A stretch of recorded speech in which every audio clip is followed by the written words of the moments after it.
Alors, est-ce que je suis allumé? Vous m'entendez bien? Ce matin, nous allons commencer quelque chose de particulier. À la fin de chaque mois, pendant le mois de janvier, février, mars, avril, mai, nous allons avoir un enseignement sur les anciens, les leaders d'Église. Le but de ces enseignements, c'est de nous harmoniser à la parole de Dieu. À la parole de Dieu. Depuis que je suis arrivé ici, un de mes désirs, ça a été de mettre en place un groupe de personnes avec qui nous pourrions conduire l'Église. Et ce que je réalisais en cours de route, c'est qu'on a besoin de comprendre la nature du leadership biblique. Et comme la parole de Dieu nous révèle plusieurs choses, j'ai pensé qu'on devait prendre notre temps en tant qu'Église parce que le leadership, c'est quelque chose de très important dans la vie d'une Église. Savez-vous qu'il y a des Églises qui ont été détruites à cause de leur leadership? Et savez-vous qu'il y a des Églises qui ont été sauvées à cause de leur leadership? Savez-vous qu'il y a eu des leaderships abuseurs dans des Églises? Puis qu'il y a eu des leaderships qui ont véritablement favorisé le développement et la croissance des membres dans la vie d'une Église. C'est pas parce qu'une personne est nécessairement leader d'une Église qu'elle est à sa place. Et c'est pas parce qu'une personne n'est pas un leader d'Église qu'elle est à sa place. Il y a des gens qui doivent conduire l'Église, il y a des gens qui ne doivent pas le faire. Comment comprendre tout ça? Mais j'ai appris avec le temps qu'une Église n'ira jamais plus loin que son leadership. Et j'ai appris également que le leadership de l'Église, c'est quelque chose de profondément spirituel. Et c'est pourquoi je veux prendre le temps de regarder la parole de Dieu avant qu'on passe à une sorte d'acte officiel parce qu'on veut mettre en place des gens qui vont conduire l'Église avec moi. Alors, pour cela, il nous faut nous tourner vers la parole de Dieu. Alors, ce matin, le but, ce n'est pas de vous faire flipper dans vos émotions, c'est d'atteindre votre raison parce que le désir de cet enseignement-là, c'est que vous compreniez. J'ai demandé à ce qu'on installe un micro parce que durant ces moments où on va se tourner vers la parole, je vous encourage à poser des questions. À poser des questions en rapport avec ce qui va être apporté. C'est pas, dans une prédication, on ne peut pas tout voir. Donc, on va voir progressivement les thèmes que la parole de Dieu nous présente en ce qui concerne le leadership de l'Église. Et pour ce faire, eh bien, je vais apporter des choses que je vais vous demander de lire, des versets bibliques que j'ai mis. Ceux qui voudront avoir le diapo pourront le recevoir par Internet. On peut l'imprimer par papier si vous voulez l'avoir également à la portée pour réfléchir sur la question. Mais c'est un moment très, très, très important dans la vie de l'Église. Très important dans la vie de l'Église. Et ça va nous permettre également de se questionner intérieurement, de se questionner en tant qu'Église, à savoir si on est dans la bonne direction ou pas. Parce que ça aussi, c'est important, ça. C'est important. Alors, ce matin, on commence. On commence un enseignement qu'on va répéter à la fin de chaque mois. Dans certaines circonstances, ça va être la 3e semaine du mois. Dans d'autres circonstances, c'est la 4e. Mais jusqu'au mois de mai, comme je vous disais, on va rapporter quelque chose sur le sujet du leadership. Et j'aimerais commencer ce matin par ceci. Saviez-vous que dans l'Ancien Testament, il y avait des anciens? Regardez, je ne sais pas si vous êtes en position pour lire. Si je bloque quelqu'un, je suis heureux. Ça veut dire que je vais me faire regarder. Mais je vais vous lire ce qu'il y a sur le tableau de manière à ce que vous pouviez suivre avec moi. Ce matin, vous allez apprendre des mots. Le mot zaken, c'est un mot hébreu. Le mot hébreu principal qui décrit cette fonction est zaken. Il est utilisé dans le livre des Nombres, je vous donne les textes, pour décrire les 70 personnes que Moïse avait choisies Et ces gens-là devaient jouer le rôle de juge et qui ont assisté Moïse. Il réfère à un groupe d'hommes qui avaient été mis à part pour le leadership, un peu comme un sénat. Ils devaient juger le peuple de Dieu et Moïse leur communiquait ou communiquait avec le peuple par l'entremise de ces intermédiaires. C'était la première fois qu'on se rend compte que suite à un homme choisi par Dieu, d'autres leaders se rattachaient à lui pour faire l'œuvre. Un peu plus tard dans la vie d'Israël, j'ai trouvé ça très, très, très intéressant. Les anciens furent directement impliqués dans le leadership des villes. C'est-à-dire, leur fonction principale était de prendre les décisions dans la résolution des conflits selon la sagesse qui leur était propre. L'Ancien Testament les appelle les anciens d'Israël, les anciens du pays, les anciens de Juda, les anciens de chaque ville, les anciens de la communauté. Ils étaient donc des gouverneurs, des magistrats, ceux qui devaient donner le leadership dans les tribus. Alors, lorsqu'on parle d'anciens, on parle de quelque chose qui a fait partie de la vie d'Israël pendant des années. Je vous cite 2 textes ici qui vont parler des anciens, les anciens du peuple ayant autorité sur lui, les anciens d'Israël qui donnèrent des ordres au peuple. Comprenez, Dieu n'a jamais laissé son peuple sans des leaders. Dieu n'a jamais laissé les tribus d'Israël sans leader.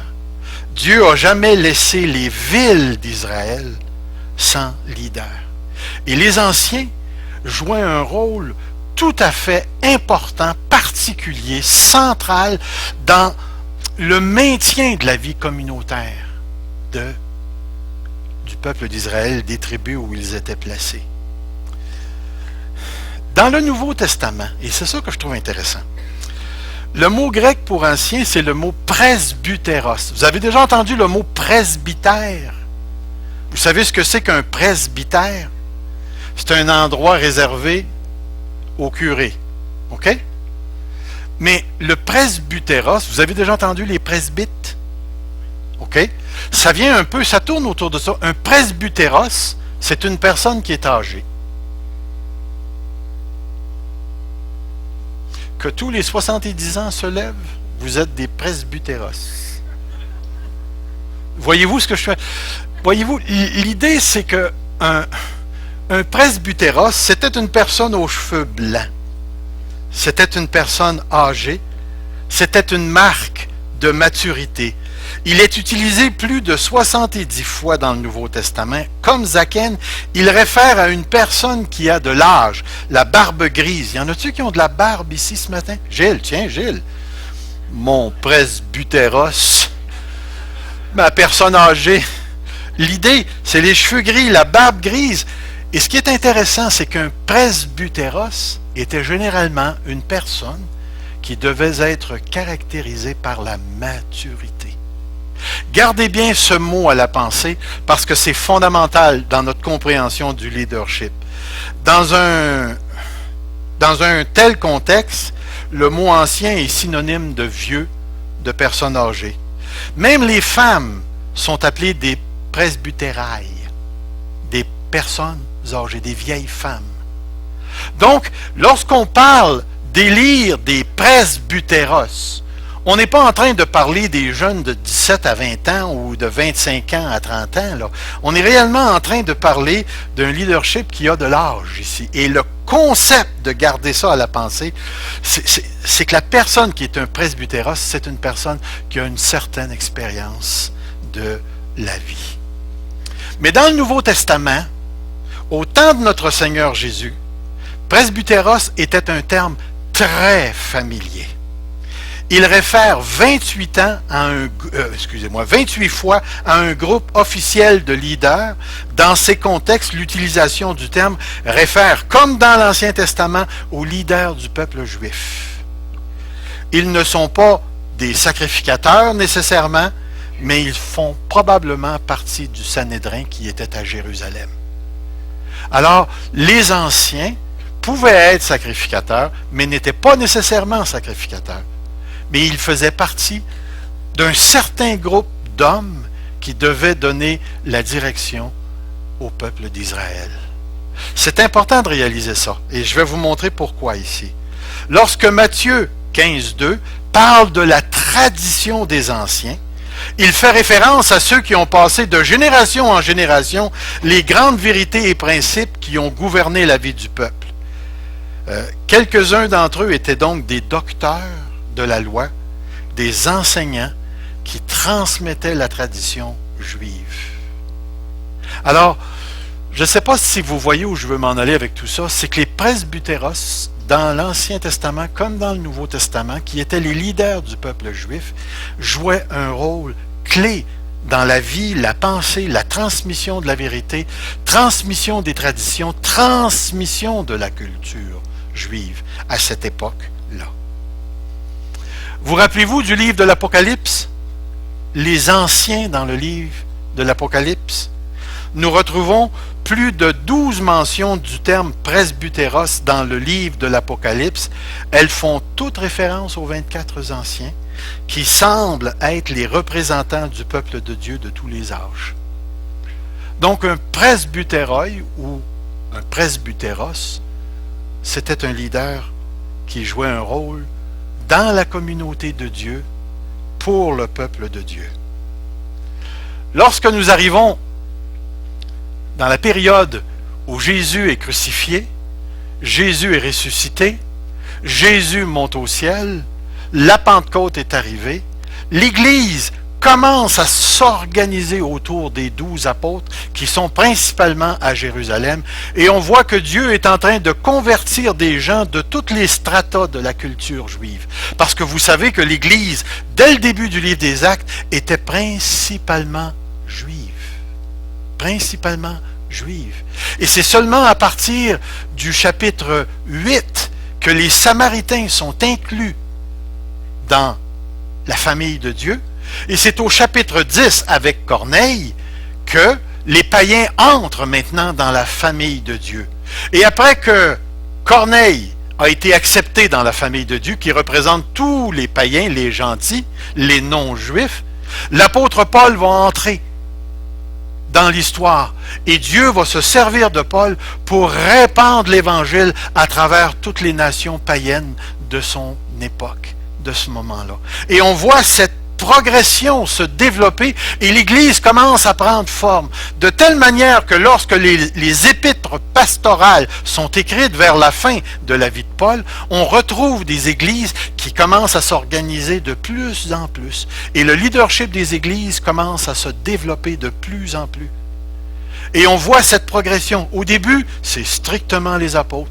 Tout fonctionne en raison des apôtres. Même dans le chapitre 6 du livre des Actes des apôtres, Pierre a fait élire un groupe de personnes pour s'occuper de la distribution parce qu'eux autres ne voulaient pas dévier de la prière et de la prédication de l'Évangile. L'Église commence à s'organiser. Comprenez bien, hein?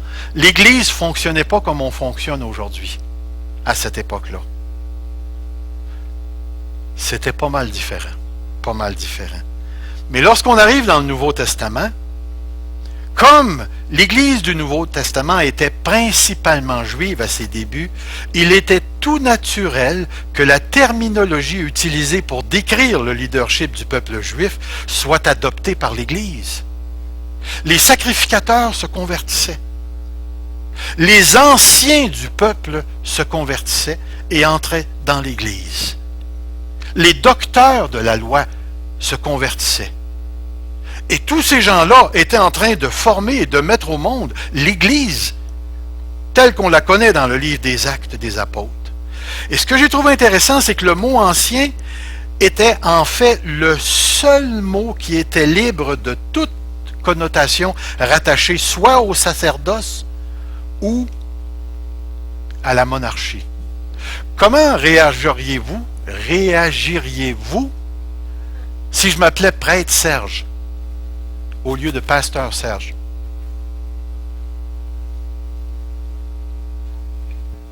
Vous me forceriez à porter un petit collet blanc? Parce que même dans notre culture à nous, qui a été profondément influencée par l'Église romaine, le mot prêtre est laudé d'un sens sacerdotal, d'une personne qui a des pouvoirs spéciaux, les mains et les doigts consacrés, le pouvoir d'ouvrir et de fermer les portes du confessionnal.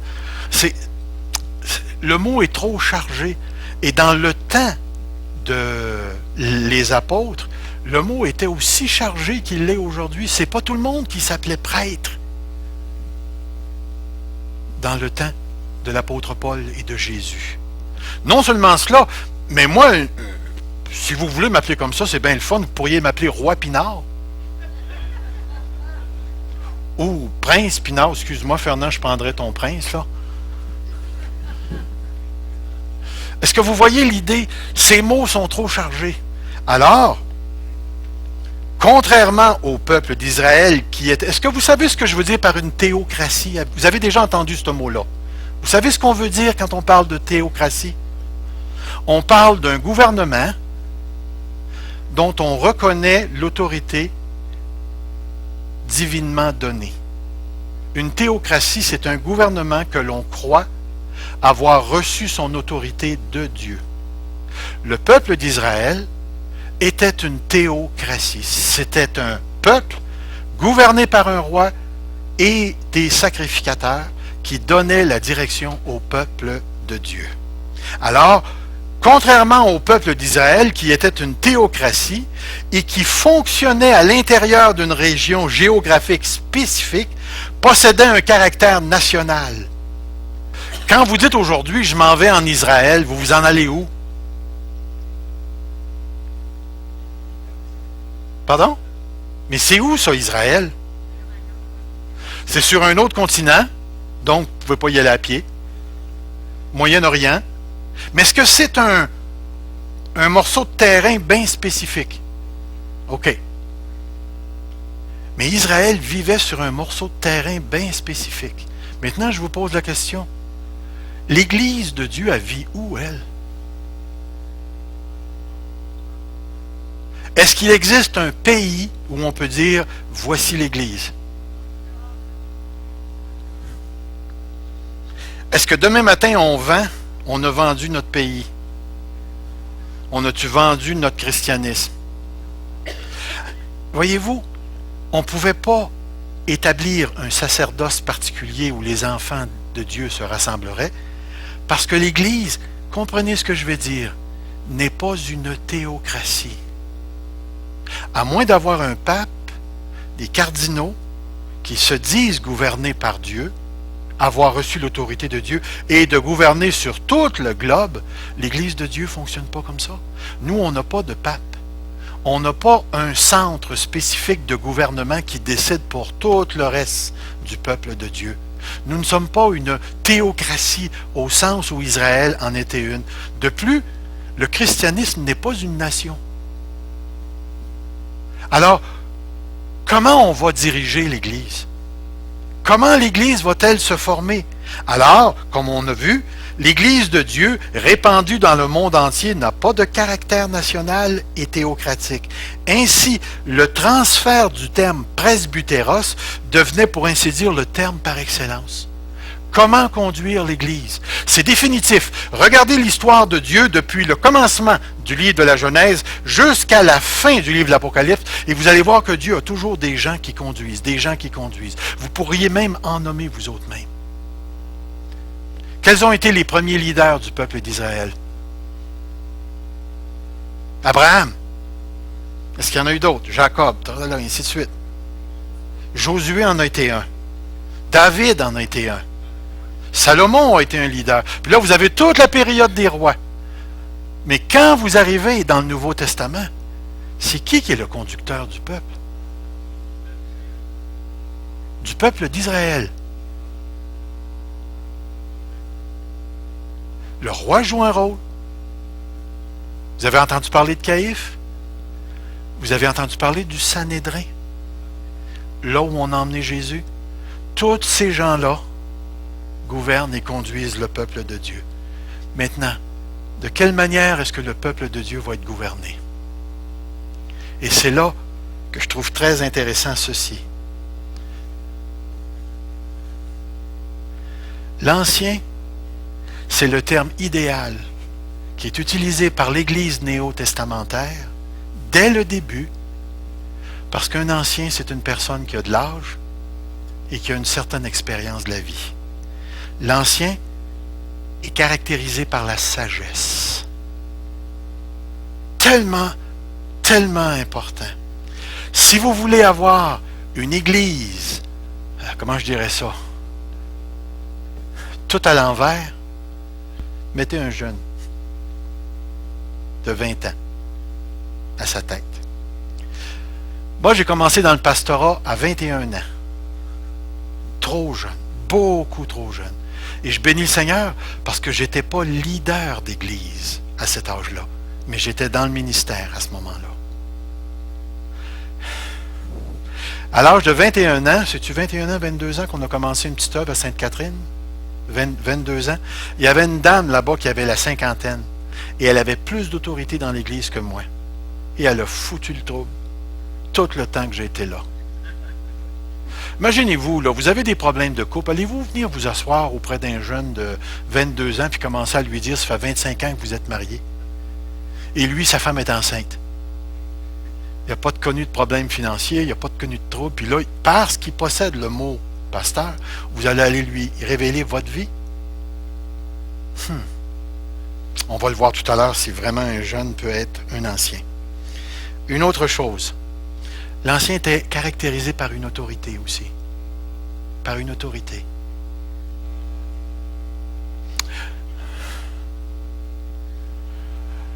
À un moment donné, je me suis retrouvé dans une situation où il y a un homme qui a dit quelque chose. Ça passait pas. Moi, je suis arrivé par en arrière, puis j'ai dit exactement la même affaire. Tout le monde a pogné ça. Pourquoi?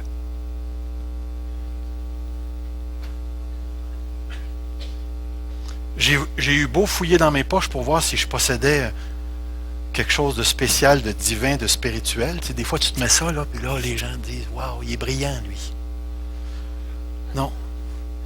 Mais il y a des personnes qui transportent en elles-mêmes l'autorité. Il y a des gens à qui Dieu délègue l'autorité. Et c'est pour une raison bien spécifique. Donc, lorsque vous entendez le mot presbytéros, ou presbytéroi au pluriel, les anciens, ces trois caractéristiques-là doivent caractériser. Puis comprenez bien ce que je veux dire. C'est pas parce qu'une personne a 75 ans qu'elle est appelée à conduire l'Église. C'est très important, on va le voir tout à l'heure. Parce que conduire une Église, c'est un appel que le Saint-Esprit donne à des personnes spécifiques. Moi, quand j'ai été sauvé, à l'âge de 19 ans, j'ai été appelé au pastorat à partir de ce moment-là. Dans mon salut, l'appel au ministère s'est fait là. Je suis sorti du bois, j'étais certain que je passerais ma vie dans le service pour Dieu à plein temps. Ça ne s'est pas fait de même. Mais c'est exactement la manière dont Dieu m'a tracé le chemin. Et ça s'est fait des fois par des trous de souris, mais ça s'est en allé par là. Dans toutes les églises, il y a des gens que Dieu appelle spécifiquement à jouer le rôle d'anciens dans la vie de l'Église. Et ces gens-là, on va le voir au fur et à mesure qu'on s'en va, sont appelés à porter l'Église d'une manière bien particulière. Puis je ne sais pas si vous saviez, vous savez que ceux à qui Dieu donne la responsabilité de l'Église vont être jugés plus sévèrement. Qu'il y a un fameux texte dans l'Écriture, il y en a deux en fin de compte. Ils doivent veiller sur vos âmes comme devant en rendre compte. Ouh. S'il vous plaît, rendez-moi la vie facile. Et la deuxième, c'est dans Jacques qui dit que celui qui enseigne sera jugé plus sévèrement. Parce qu'il transporte le message de l'Évangile, les valeurs du royaume, et qu'il instruit les gens à vivre en conformité avec la volonté de Dieu. Et c'est tellement, tellement, tellement important. Le terme presbytéros est utilisé 28 fois dans le livre des Actes, dans les lettres et dans les autres écrits du Nouveau Testament pour décrire un groupe particulier de leaders dans l'Église. C'est dans Actes 11, 29, 30 que pour la première fois le terme presbytéros est appliqué aux leaders de l'Église de Jérusalem. Regardez ce texte. Je vais vous le lire. Les disciples résolurent, juste pour vous mettre en contexte, l'apôtre Paul se trouve être dans l'église à l'extérieur de Jérusalem. Comment elle s'appelait cette église-là qui a joué un rôle très important dans la vie de Paul? Ça commence par A. Ça finit par E. Ouais, c'est ça, mais je t'ai pas dit, il y a un T en plein milieu. Antioche.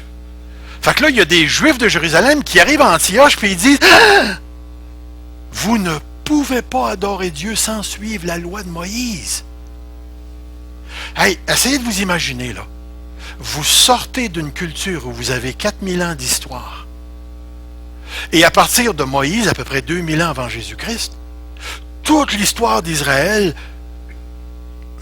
s'est vécue en fonction de la loi mosaïque donnée à Moïse au mont Sinaï. Et là, mon petit Paul, qui est appelé de Dieu pour convertir les païens, leur donne pas la loi mosaïque. Les Juifs montent de Jérusalem à cette église-là et ils disent « Wow, tant de minutes, ça ne peut pas marcher, ça. » Qu'est-ce qui va se passer, vous pensez? Parce qu'oubliez pas, le centre d'autorité à partir de ce moment-là, c'est à Jérusalem. Et c'est les apôtres qui sont tous en vie. Et c'est eux autres maintenant qui ont la charge de mettre au monde l'église de Dieu et de la diriger. Et qu'est-ce qu'on fait? Très sage. L'église envoie une délégation avec Paul pour aller parler à Jérusalem, aux leaders de l'Église. Et là, on retrouve ceci au verset 29. Il faudrait lire tout le contexte. Les disciples résolurent d'envoyer, chacun selon ses moyens, un secours aux frères qui habitaient à la Judée. Ils firent parvenir aux anciens par les mains de Barnabas et Paul. Oh, excusez-moi, c'était ce texte-là que je voulais vous faire lire.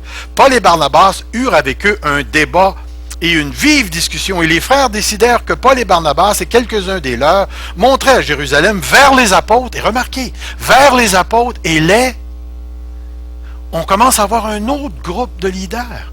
Et les anciens, pour traiter cette question, au verset 4, arrivés à Jérusalem, ils furent reçus par l'Église, les apôtres et les anciens. Ils racontèrent tout ce que Dieu avait fait par eux. Les apôtres et les anciens se réunirent pour examiner cette affaire. Verset 22. Excusez. Alors il parut bon aux apôtres et aux anciens et à toute l'Église de choisir parmi eux et d'envoyer à Antioche avec Paul et Barnabas, Jude, appelé Barsabas, Silas, homme considéré, blablabla. Ils les chargèrent d'une lettre ainsi conçue. Les apôtres, les anciens, les frères, aux frères d'entre les païens, et ainsi de suite. Et on se rend compte que les anciens commencent à jouer un rôle très important du leadership dans l'Église de Dieu. L'une des activités importantes associées au développement de l'Église fut de nommer des anciens dans chaque Église. Partout où Paul passait, partout, et que Paul partait à une église, éventuellement, il mettait en place des anciens. Regardez ce texte. Si vous lisez le contexte, c'est Paul et Barnabas, ça c'est moi qui ai rajouté ça. Ils désignèrent des anciens dans chaque église. Et j'aimerais que vous puissiez noter quelque chose. Le mot ancien est-il singulier ou pluriel? Maintenant, comment comprenez-vous la phrase? Ils désignèrent des anciens dans chaque église. Est-ce qu'il y avait un ancien par église ou il y avait des anciens dans chaque église? Très intéressant comme pensée. Très intéressant. Ils les recommandèrent au Seigneur en qui ils avaient cru. Regardez l'autre texte. L'ordre que Paul donne à Tite. Je t'ai laissé en Crète afin que tu mettes en ordre ce qui reste à régler et que selon mes instructions, tu établisses des anciens dans chaque ville. Dans chaque ville. Parce qu'il y avait des églises dans chaque ville. Presque toutes les églises connues dans les actes des apôtres ont des anciens. Vous rappelez-vous, quand vous lisez la première lettre de Pierre, il va mentionner Cappadoce, il va mentionner une autre place, une autre place, une autre place, une autre place, une autre place. Puis à un certain moment donné, on se retrouve ici, chapitre 5, verset 1, il dit « Voici les exhortations que j'adresse aux anciens qui sont parmi vous. » Il parle des anciens de toutes les églises de l'Asie du Nord, ici. Au verset 20, lorsque l'apôtre Paul a été saisi par le Saint-Esprit et que l'Esprit le dirige vers Rome, il va passer par Jérusalem. Sur son chemin vers Jérusalem, l'apôtre Paul nous est dit, cependant de Milet, Paul envoya chercher à Éphèse les anciens de l'Église. Il y avait des anciens à l'Église d'Éphèse. C'est important pour nous de saisir cette pensée-là. Saviez-vous qu'Éphèse, c'était une assez grosse ville? Est-ce qu'il y avait juste une église dans la ville d'Éphèse? Juste un lieu de rassemblement? Les églises n'avaient pas des bâtisses comme on a aujourd'hui. Et tu ne rencontrais pas d'églises de 2000 puis 3000 personnes.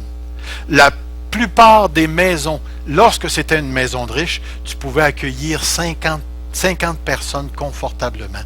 Le reste, c'était des gens qui étaient dans des maisons, ici et là, et ça se rencontrait. Et il y avait des anciens dans chacune des petites églises. C'est intéressant à consulter. On arrive à ici. La relation entre anciens, évêques et pasteurs. Préparez-vous parce que ça va être très intéressant. Regardez ce que la parole de Dieu nous dit. Pour décrire le leadership de l'Église, le mot ancien est utilisé 12 fois. Le mot évêque est utilisé 5 fois dans tout le Nouveau Testament. Et le mot berger, pasteur, berger ou pasteur est utilisé une seule fois pour décrire le leadership de l'Église. Tous ces mots-là décrivent les mêmes personnes. Saisissez bien ce que je suis en train de dire. Parce que nous, en tant qu'Église, on a combien de pasteurs?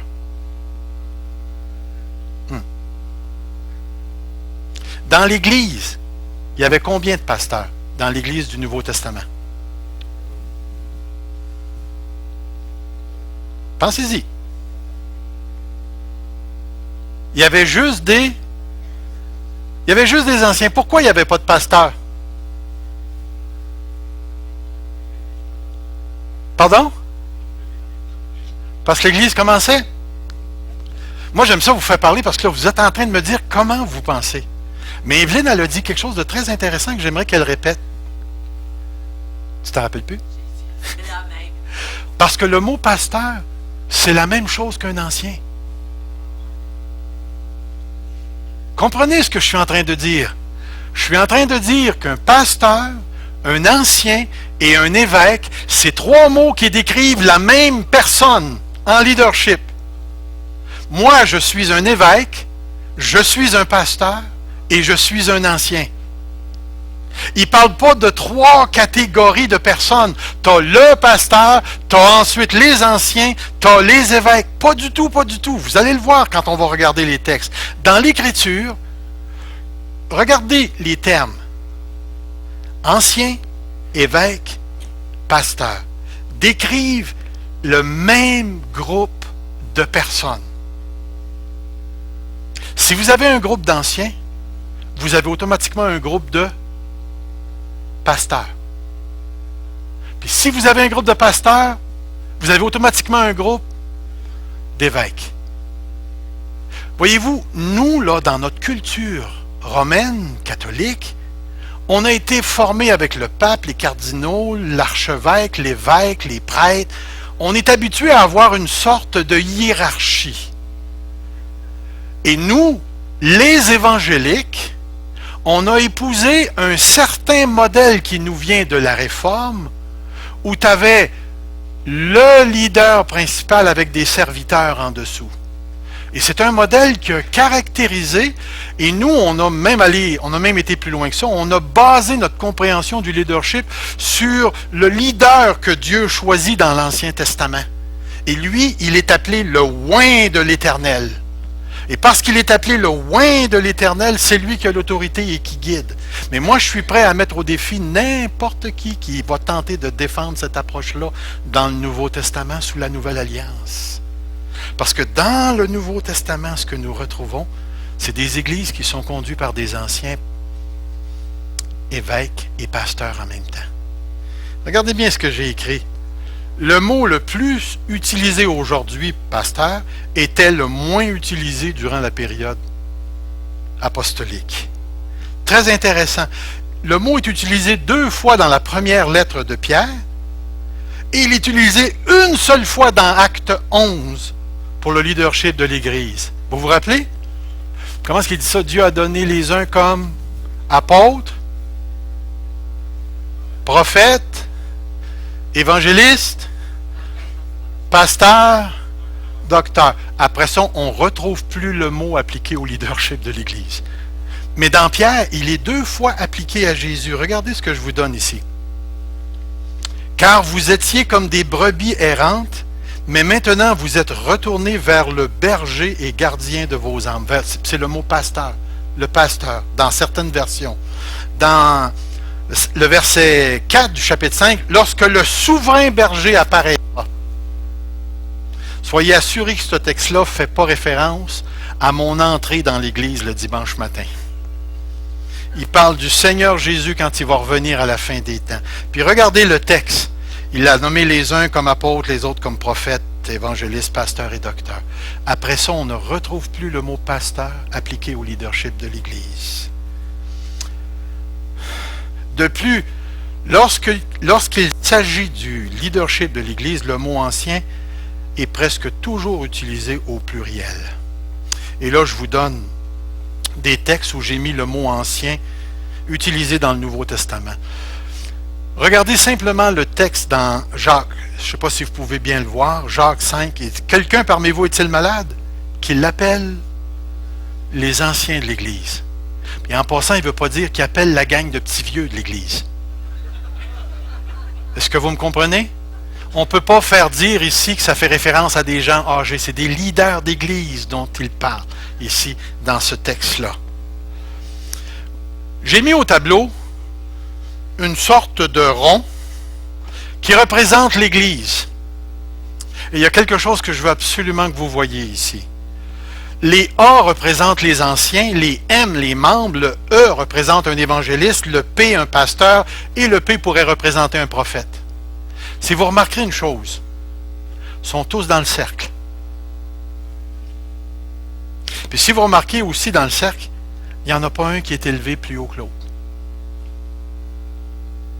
Et c'est pour ça que j'ai écrit tous sur un même pied d'égalité, appels différentes. Voyez-vous, avec l'arrivée des curés, on a donné aux curés une sorte de pouvoir politique et social,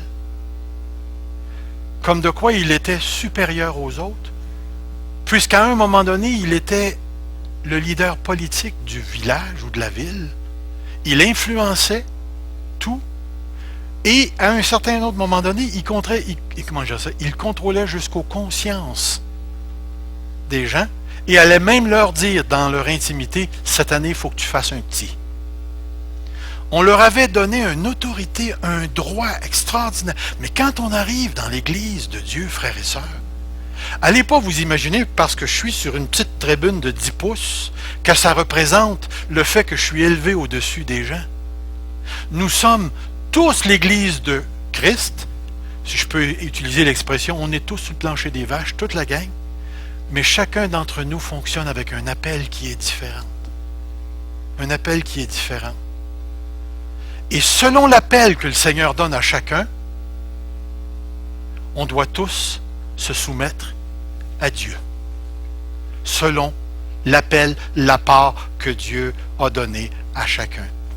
Moi, quand j'étais plus jeune, là, puis que je voyais les vedettes en haut, là-bas, là, puis là, il y avait des milliers de personnes qui les regardaient, là, puis je me disais, waouh, ça, c'est le ministère. Puis je voulais devenir comme eux, jusqu'à ce que je comprenne que plus tu es en vue, plus c'est tough. Puis plus l'Église n'aura pas de miséricorde si tu fais un faux pas. Puis plus Satan va s'arranger avec sa gang de démons pour te faire tomber. Puis plus tu vas avoir de la pression, Puis la partie qui est le fun, c'est plus tu vas avoir besoin de vacances. C'est peut-être la seule chose qui est le fun quand tu es en haut.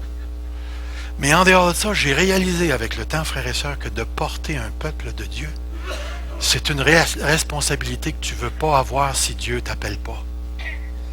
Que de fait de te retrouver devant l'Église, puis de conduire l'Église, puis de prêcher devant l'Église, si tu t'imagines que c'est une job qui est nécessairement le fun, alors viens dans le pastorat, tu vas en sortir vite, si tu n'as pas été appelé par Dieu. Les exigences du leadership aujourd'hui sont plus difficiles que c'était il y a 20 ans. Et ce que je me rends compte de plus en plus, c'est que Dieu n'a pas changé de patron.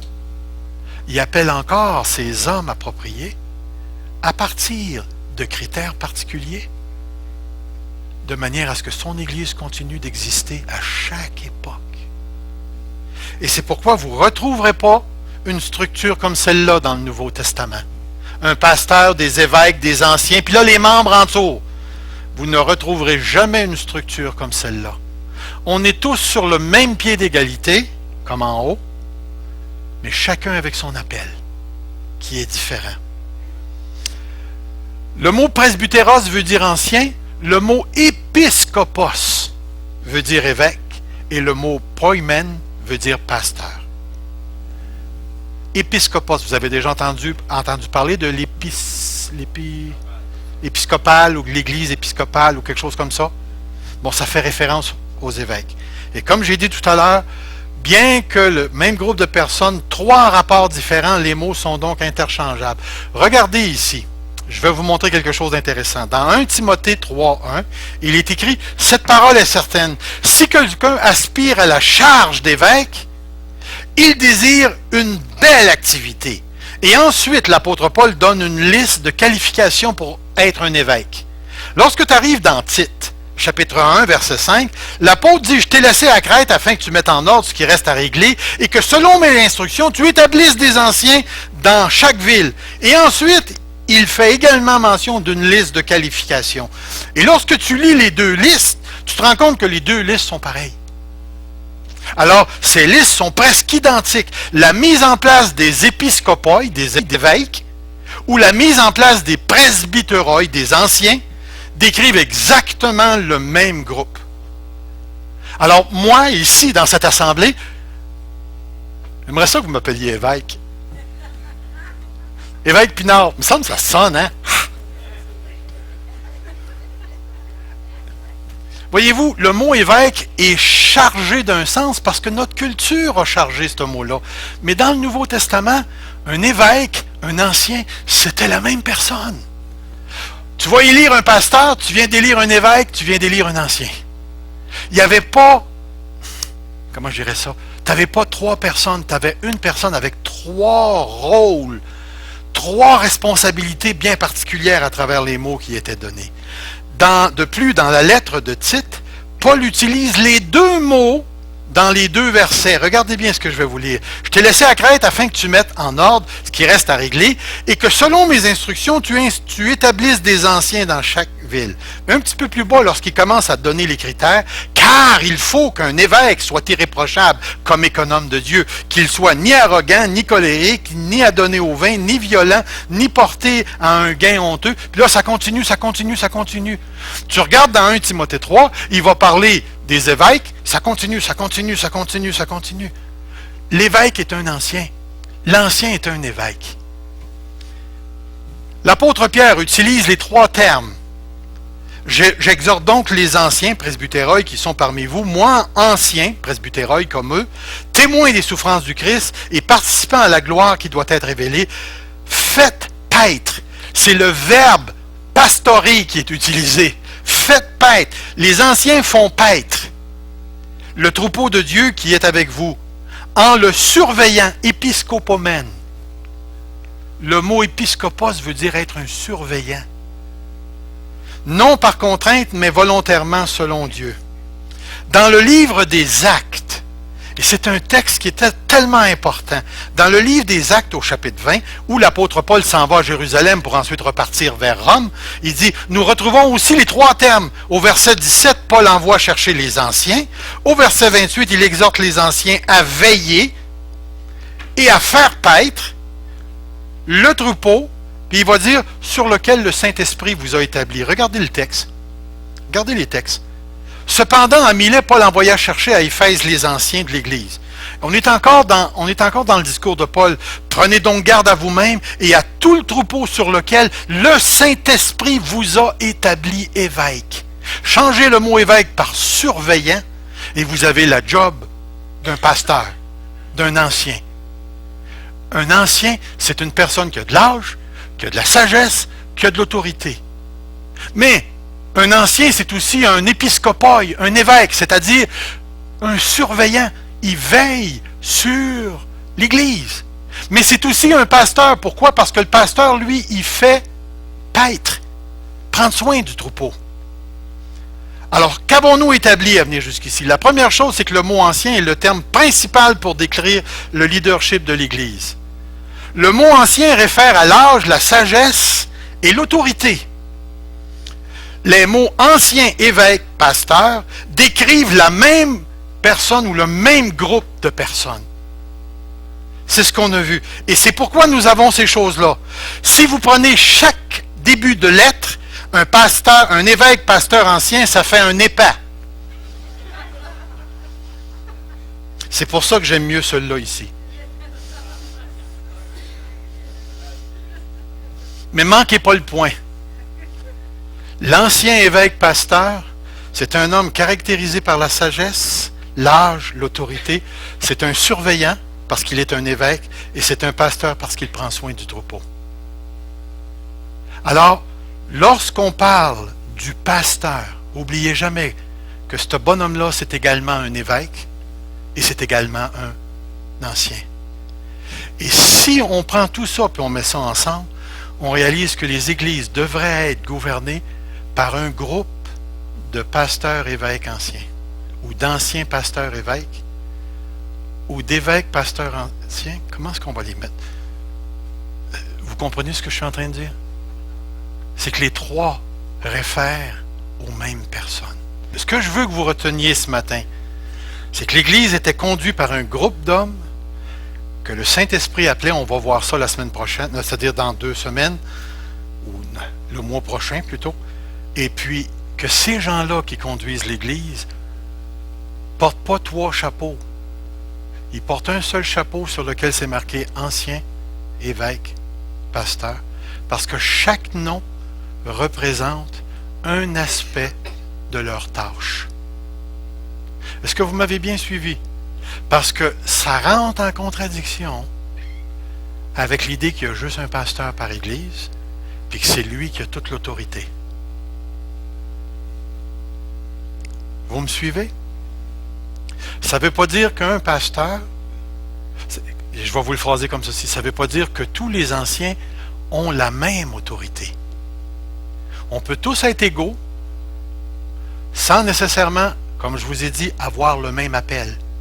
Puis parmi les anciens, vous allez avoir des gens qui sont des figures beaucoup plus publiques, tandis qu'il y en a d'autres qui sont des figures beaucoup plus retirées, selon le ministère que Dieu leur donne. Et ça ne veut pas dire qu'ils ont tous la même influence. Ce n'est pas parce qu'on a le mot pasteur, évêque, ancien qu'on a la même influence sur les gens. Mais on a tous la responsabilité de porter l'Église. Et c'est pourquoi que le leadership, et là je vous le lance, mais on va le voir en s'en allant, dépend beaucoup plus du caractère des gens que leur habileté. Et c'est pour ça que les longues listes qu'on voit dans un Tite, c'est-à-dire dans 1 Timothée 3, et qu'on voit dans Tite chapitre 1, les longues listes nous parlent beaucoup plus du caractère des leaders que la job qu'ils ont à faire.